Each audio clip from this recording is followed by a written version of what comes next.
da palavra nos convida a refletir um texto que todo mundo aqui já ouviu, conhece, é um dos textos mais conhecidos do Novo Testamento.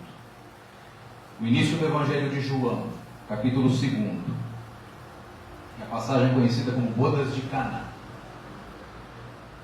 3 dias depois, houve um casamento em Caná da Galileia e estava aí a mãe de Jesus. Também Jesus foi convidado para o casamento junto com seus discípulos. Faltou o vinho. A mãe de Jesus lhe disse: eles não têm mais vinho. Jesus respondeu: mulher, que temos a ver com isso? Minha hora ainda não chegou. A mãe disse aos que estavam servindo: façam tudo o que ele vos disser. Tinham sido deixadas ali 6 jarros de pedra, com cerca de 100 litros de água cada um, que serviam para a purificação que os judeus costumavam fazer. Jesus disse aos que serviam: encham esses jarros com água. E eles os encheram até a borda. Depois Jesus disse: agora tirem e levem ao chefe de cerimônia. E eles assim o fizeram. Quando o chefe provou a água transformada em vinho, sem saber de onde vinha, chamou o noivo e disse: qualquer um serve primeiro o vinho bom. E quando os convidados já estão embriagados, aí serve o menos bom. Você, porém, guardou o vinho bom até agora. Este foi o primeiro sinal que Jesus fez em Caná da Galileia, para manifestar a sua glória e para que seus discípulos acreditassem nele. Depois disso, Jesus desceu para Cafarnaum com sua mãe, seus irmãos e seus discípulos. E aí ficaram alguns dias. E essas são para nós hoje palavras de salvação.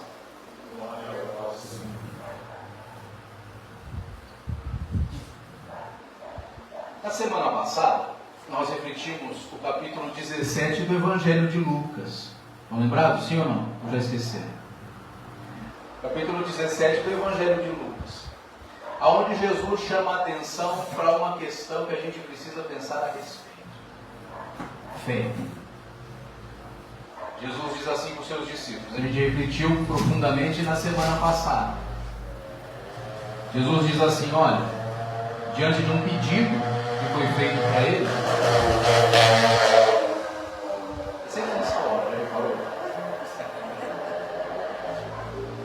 diante de um pedido que foi feito para Jesus, de um dos seus discípulos que chegou para ele e disse assim: Senhor, aumenta a nossa fé.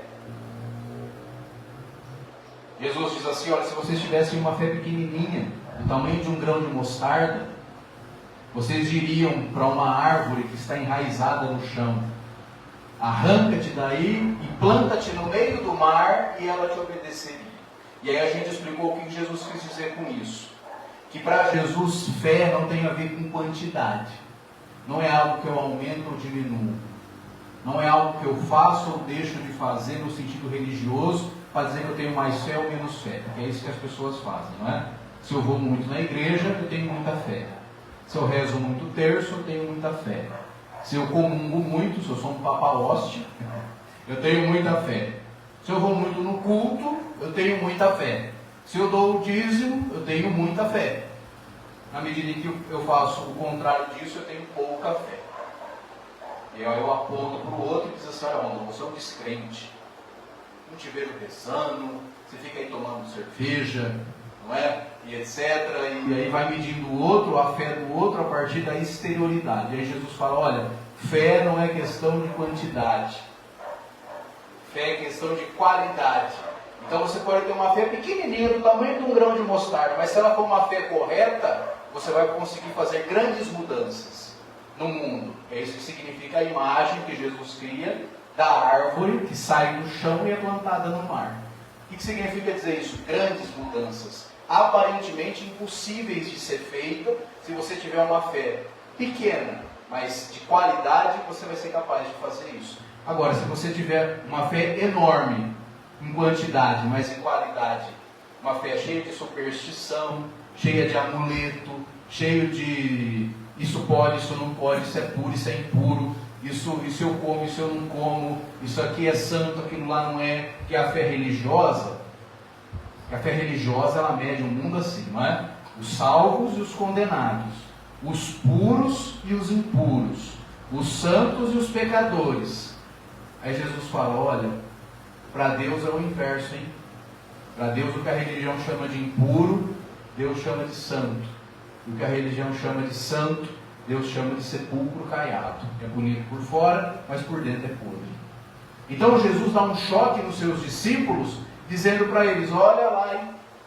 Não vão achando que vocês têm fé, quando na verdade vocês estão cheios de superstição. E vocês chamam a superstição de vocês de fé. Vocês chamam o amuleto de vocês de Deus. Então cuidado com isso. E o principal daquela passagem, que nós refletimos na semana passada, é Jesus dizendo, olha, se a sua fé for qualitativamente boa, você vai conseguir fazer grandes transformações no mundo, grandes mudanças, porque é isso que Deus espera de você. O que Deus espera de cada um de nós? Não é que a gente vá na igreja rezar para Ele, porque Deus não precisa de oração. O Deus que precisa de oração é o Deus da mitologia grega. Lembra lá dos filmes do Hércules, do Teseu? Não é? Os deuses da mitologia grega se enfraqueciam quando os homens não oravam para eles. E se fortaleciam quando os homens oravam. Jesus fala, para Deus pouco importa isso. Deus não fica mais forte se você acredita nele, e nem fica mais fraco se você não acredita nele. Ele é o Senhor soberano do universo. Então, acredite, para Ele não faz diferença nenhuma se você reza ou se você não reza. Se você frequenta o templo ou se você não frequenta templo nenhum. Então, o que faz diferença para Deus? Então, é o que você faz. Você pode ser um ateu, não ter fé nenhuma, mas se o seu comportamento, se as suas ações são boas, causam mudanças e transformações no mundo, pode ter certeza que Deus se contenta e se alegra mais com isso do que com o religioso, que cumpre todos os preceitos da religião desde que nasceu, é um beato, sabe tudo, corrige os outros, fala, olha, isso aí que você fez está errado, não pode fazer esse gesto na missa. Não é assim que você recebe comunhão, não. Quem nunca conheceu alguém assim? Sabe? Tudo, as rúbricas da religião, para Deus não serve de nada isso aí. Isso tem importância para nós, e cada vez menos, não é? Eu quero que cada vez menos isso tenha importância para nós, porque o que Jesus fala o que diz respeito a Deus é como a gente vive. Se o que você acredita te torna uma pessoa melhor, ótimo, que bom. Esse é o objetivo. Se o que você acredita te torna alguém que acha que é melhor que os outros, que está salvo e os outros estão condenados, você está no caminho errado. E essa passagem das bodas de Caná, idem. Veja, vamos lá então. Esse texto também fala sobre algo que Jesus faz, que é uma transformação. Foi isso que Jesus fez no texto? Ele transformou o quê?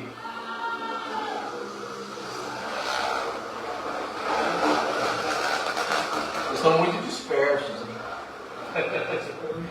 Pois é. Água e vinho. Aliás, uma das passagens mais famosas do Evangelho. Acho que até quem não é cristão já ouviu falar disso. Segundo o Evangelho de João, foi o último Evangelho que foi escrito, dos 4. O primeiro milagre que Jesus fez foi o quê? Transformar água em vinho numa festa de casamento. Mentira. Vocês ouviram a palavra milagre alguma vez no texto? Nem João, o evangelista, usa, porque existia a palavra milagre no tempo de João. Porque sempre existiu no mundo os milagreiros. Não é? Sempre existiu. E no tempo de Jesus tinha um em cada esquina. E João, o evangelista, quando vai narrar esse episódio, ele não usa a palavra milagre. Ele coloca a palavra sinal. Por quê? Porque com isso ele quer dizer, essa narrativa é um sinal que aponta para alguma coisa. Não é isso que o sinal faz? O que o sinal de trânsito, por exemplo? Quando você vê o sinal de trânsito, ele está te mostrando alguma coisa que você tem que fazer, não é isso? Então é um alerta, ó, presta atenção aqui, porque olhando isso vai requerer de você o quê? Uma atitude. Então quando João diz assim, esse foi o primeiro sinal que Jesus realizou, ele estava falando, presta atenção nisso que ele fez, porque você vai ter que fazer igual. Então, João narra no seu evangelho 7 sinais, que não são milagres, hein? Não são milagres. São narrativas que o evangelista constrói, é uma imagem que ele cria, é uma história que ele monta, para que você ouvindo, é tipo uma parábola, para que você ouvindo ela, você possa entender o que Jesus fez, e a partir disso, o que eu tenho que fazer também. Ora, se Jesus de fato transformou água em vinho, por que você não transforma também? Porque não é disso que se trata. Deus não é um mágico que fica mudando as coisas de um lugar. Isso aí é a fé supersticiosa que acredita. Não. Aliás, detalhe, João é o único evangelista que narra essa passagem.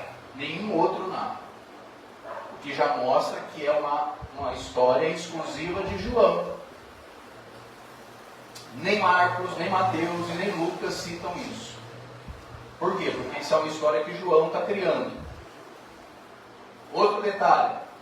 Segundo a arqueologia moderna, nunca existiu uma cidade chamada Caná na Galileia no século I. Então até a cidade do texto é João que está criando, é uma imagem que ele está elaborando, não é para levar o pé da letra. A Maria que aparece no texto não é a mãe de Jesus, a Maria histórica. Essa passagem nunca aconteceu. Jesus nunca transformou água em vinho, historicamente. Mas o que João quer mostrar com essa passagem? Algo que Jesus fez. O quê? Mudança. E não é qualquer mudança. É uma mudança substancial. Porque veja, mudar, todo mundo muda, sim ou não? A vida está em constante mudança, não é? Aliás, tem mudanças que você queira ou não queira, ela vai acontecer na sua vida. Por exemplo, você queira ou não queira, você vai ficar velho.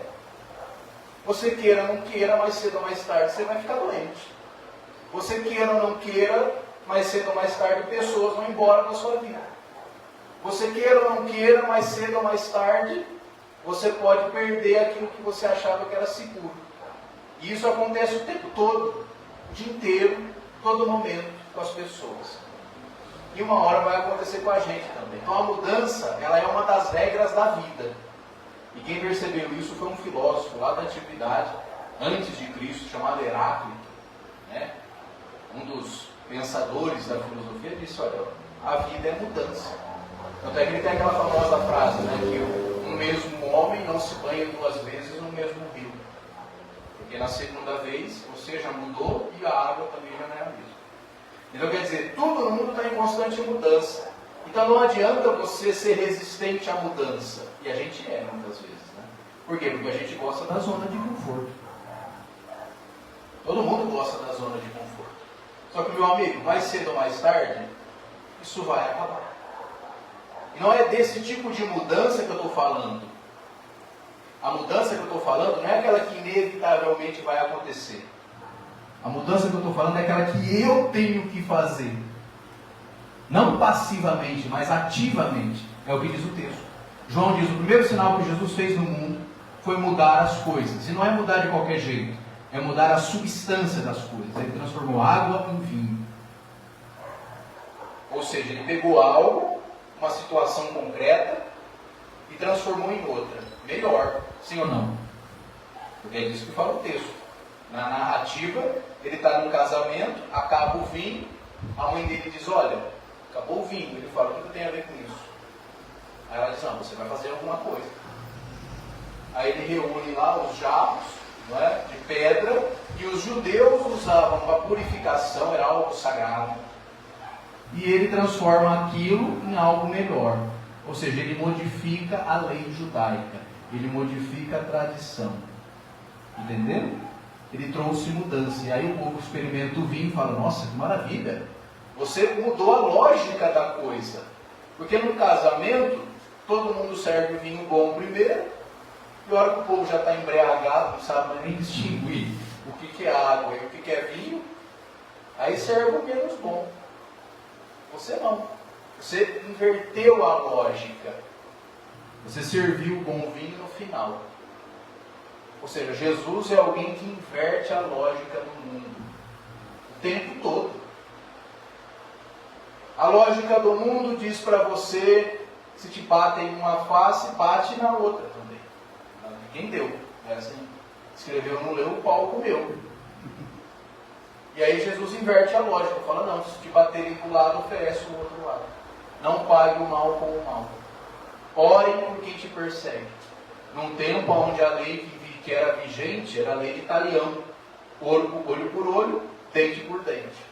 E aí Jesus vai dizer, olho por olho, o mundo acaba cego. Então ele é alguém que está o tempo todo invertendo a lógica. Os últimos de Jesus serão quem? Os primeiros. E os primeiros serão quem? Os últimos. Lá no Sermão da Montanha, o que Jesus ensina? Bem-aventurados os que choram. Não é os pobres. Bem-aventurado é a palavra grega makarion, que significa feliz. Então Jesus diz assim, para Deus, felizes são os pobres. Na lógica do mundo, não. Se você é pobre, você é infeliz. Não é assim?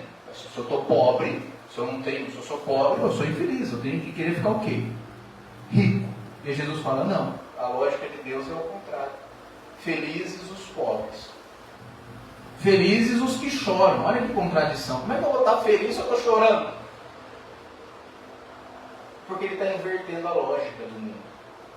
A lógica de Deus põe o mundo de cabeça para baixo. Aí eu pergunto para nós, e para cada um de nós que aqui estamos, ou que estamos assistindo, será que a gente que se diz seguidor de Jesus, e todo mundo aqui se diz seguidor de Jesus, não estaria aqui, o padre inclusive, se nós que somos seguidores de Jesus, será que nós estamos transformando as coisas de fato? Ou será que a gente já ficou meio cínico? E entrou naquela coisa de que tá bom já o que eu faço até demais. Se dê por contente. Se chegamos nisso, precisamos repensar. Porque é para isso que nós comungamos todo fim de semana. É para isso que a gente escuta a pregação todo fim de semana. É para a gente nunca deixar aquilo para o que a gente foi chamado morrer. Porque senão a gente pode entrar no cinismo. E é muito fácil entrar no cinismo. Aliás, o que mais existe em igreja é gente cínica. É gente que acha que está cumprindo o preceito religioso e já está bom. É aquela velha história. Ufa, já fui na missa, agora eu estou livre. Está livre do quê? Eu fiz a minha obrigação. Olha isso. Uma vez até me disseram assim, não, eu gosto de ir na missa logo cedinho, porque depois eu fico livre. Eu digo, meu amigo, você não está entendendo nada. A missa só serve para a gente se lembrar. É um memorial da morte e ressurreição de Jesus. É para se lembrar qual é a nossa missão. E essa mudança que eu estou falando, que tem que partir da gente, tem que começar comigo. Antes de querer mudar o mundo, eu tenho que começar mudando a mim mesmo. É o que diz a música do Herbert Viana. Ele diz assim, vamos transformar o mundo? É isso? Você que é o homem da música aí mesmo. É uma música do Herbert Viana, que ele diz, vamos transformar o mundo, vamos começar lavando os pratos. Tem uma música dele que ele diz isso. Vamos transformar o mundo, mas vamos começar lavando os pratos. Ou seja, vamos começar transformando a nossa própria vida. Porque não é certo eu querer mudar o mundo se eu não mudo nem a mim mesmo. Não é? Se eu tenho aquela velha opinião formada sobre tudo, que nem diz o Raul Seixas. Então a primeira mudança que Jesus nos convida a fazer é conversão. E conversão é isso, é mudança de pensamento. Eu preciso mudar o meu pensamento. Eu preciso mudar a minha forma de ver o mundo e entender as coisas. A mudança tem que partir de mim. Se o mundo não é do jeito que eu quero, se as pessoas não são do jeito que eu quero, que eu seja então. Não é assim? Quer dizer, eu não posso ficar esperando o outro mudar.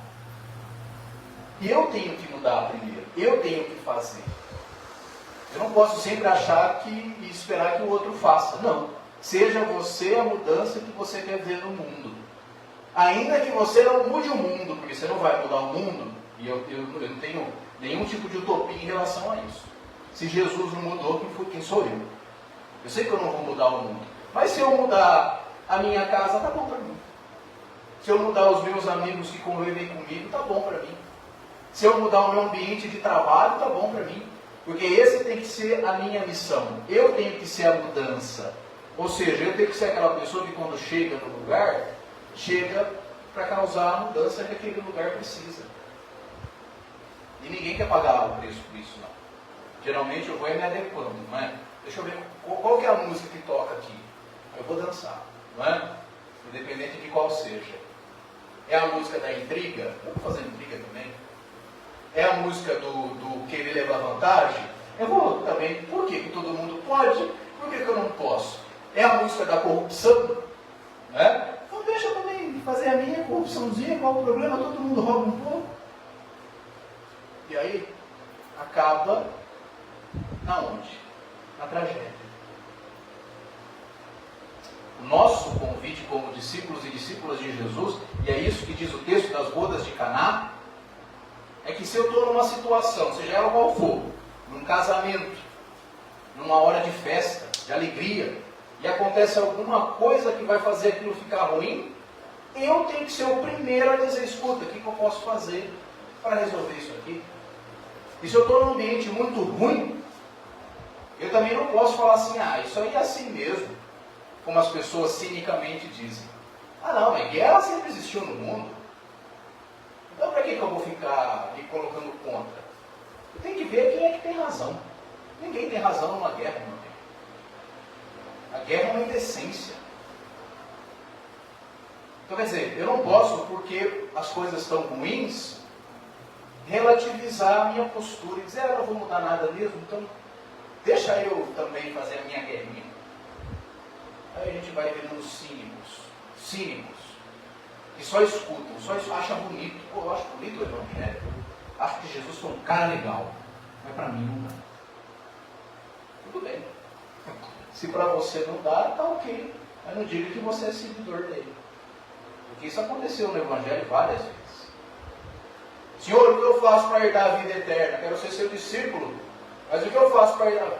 Segue os mandamentos. Mas eu já sigo. Então vende tudo que você tem e dá para os pobres. É demais para mim. Um abraço. Ô Senhor, eu quero te seguir, mas deixa primeiro eu enterrar meu pai. Não, deixa que os mortos enterrem seus mortos. Isso é demais para mim. Um abraço. A gente tem que levar as coisas a sério, gente. Senão a gente brinca com as coisas. E tem muita gente que brinca. Tem gente que brinca de ser padre. Tem gente que brinca de ser pastor. Tem gente que brinca de ser fiel. Tem gente que brinca de missa, de culto. Brinca. Porque é legal. Me dá um status na sociedade. Mas vai ver a vida do cabra. Vai ver a vida do cabra. Meu Deus. Né? Então a gente não pode cair nisso. A gente tem que primeiro nos perguntar, será que eu estou me mudando, me transformando? Será que o Evangelho ainda tem essa força em mim? De me mudar, de mudar meu pensamento.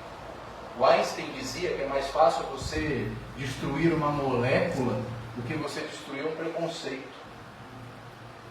E é verdade. Quer dizer, a gente tem tanta coisa enraizada em nós, é que nem a história da árvore que Jesus está contando. Né? Você tem tanta coisa enraizada em você, que você diz assim, não tem como eu mudar isso aqui. Eu nasci assim, eu cresci assim, vou morrer assim. Gabriela. Sem dúvida é Gabriela. Para Jesus isso não pode. Que Jesus falou assim, se a tua fé for pequena, cara, o tamanho de um grão de mostarda, você tem o poder, se você quiser, de desenraizar tudo isso aí que está errado em você e mandar para longe. Agora, se sua fé for essa fé de brincadeirinha, de amuleto, de dar pulinho em onda do mar, de acordar de madrugada para rezar terço, tudo bem, quem sou eu? Mas acho que não é por aí não. Então a gente tem que parar com essas bobagens, de ficar levando as coisas ao pé da letra. Com certeza, hoje, amanhã, nas igrejas, todo mundo vai dizer, Jesus transformou a água em vinho. Ó, que bom saber, e aí? E o que isso me diz respeito hoje? Seria bom, né, se ele transformasse a água em vinho. Não ia pagar 40, 50 reais uma garrafa Divino, não é? Exatamente. Seria uma maravilha. Mas não é por aí, né, gente? Não é isso que João quis dizer quando escreveu o seu Evangelho. É para ele não dizer simplesmente Jesus fez mudanças substanciais, simplesmente, ele conta essa narrativa. Para chamar a nossa atenção. Para dizer, olha, e aí, o que a gente está mudando no mundo? E será que a gente está sendo mais um? Se está, tem que começar a repensar. Não é para isso que nós fomos chamados. Nós fomos chamados para causar mudanças. Você sabe que tem um filme muito legal chamado O Discípulo. É um filme espanhol. Aliás, um dos melhores filmes sobre Jesus. Chama O Discípulo. Vocês acham no YouTube com facilidade. E tem uma cena desse filme que é a boda de Caná. Só que o cineasta, quando foi retratar essa cena, ele fez de um jeito muito interessante. Então é quase a mesma coisa. Jesus está lá na festa de casamento, acaba o vinho, né? Aí a mãe dele chega e fala, olha, acabou o vinho. E aí ele diz assim, não, tu tem a ver com isso. Tipo assim, a festa não é minha. Né? Aí ele diz, não, vai fazer alguma coisa. Para isso que você está aqui, faça alguma coisa. E aí nesse filme, sabe o que Jesus faz? Ele reúne os discípulos, chega para Judas, que tomava conta da bolsa, segundo os evangelhos, fala, quanta gente tem aí? Ah, tem tantas moedas, então vai lá comprar mais um. Ora, é exatamente isso, não é? Muito mais palpável e crível. Jesus era esse homem, que diante das situações, falava, bom, o que dá para fazer aqui para mudar? Não é? Ele não ficava indiferente. Nunca. Você nunca vê Jesus no Evangelho indiferente a nada. Até quando ele pede para os discípulos, olha, por favor, me deixa quieto um pouco. Não deixa ninguém vir aqui me atormentar agora, que eu quero descansar, que eu estou cansado. Aí o evangelista narra uma cena que chega uma mulher, Ciro Felícia, ou seja, não era judia, era uma pagã. Chega lá batendo na porta, olha, deixa eu falar com o mestre, deixa eu falar com ele. Não, ele não quer ser perturbado agora. Não, deixa, porque minha filha está doente. Aí Jesus fala, deixa ela entrar. O que tu queres, mulher? Ela fala, Senhor, minha filha está muito doente. Aí Jesus diz assim, olha, não é certo tirar o pão da boca dos filhos e jogar para os cães. Porque aqui Jesus está meio que se fazendo uma espécie de repente, era um ditado popular da época, porque você sabe que os judeus sempre se acharam os tais, e o resto do mundo era cão. Eles eram os filhos de Deus, e o resto do mundo era cão sarnento. Aí Jesus usa esse ditado popular, olha mulher, você não é judia, não é certo tirar o pão da boca dos filhos e jogar para os cães. Mas foi para provocar que Jesus fez isso. Provocar quem? Os discípulos dele que tinham essa mentalidade. E aí a mulher responde com outro ditado. Ela não é boba não. Ela diz assim, senhor, mas até os cãezinhos, até os cachorrinhos comem das migalhas que caem da mesa. Aí ele fala, mulher, grande foi tua fé. Pode ir, tua filha está salva. Ou seja, até quando ele não queria, quando ele não estava muito bem disposto, ele fazia alguma coisa. E a gente parece que vive nessa indisposição para os outros, né? A gente parece que vive sem tempo, vive cansado, vive... Não pode ser assim. Até quando a gente não está muito afim, a gente tem que estar. Porque esse é o nosso chamado. Senão a gente se confunde no meio da massa e deixa a banda tocar. Não sejamos assim. Tá certo? É isso que quer dizer o texto das bodas de Caná. Vamos ficar em pé e vamos professar nossa fé nesse Deus todo amoroso, dizendo todos juntos, cremos em Deus, Pai e Mãe,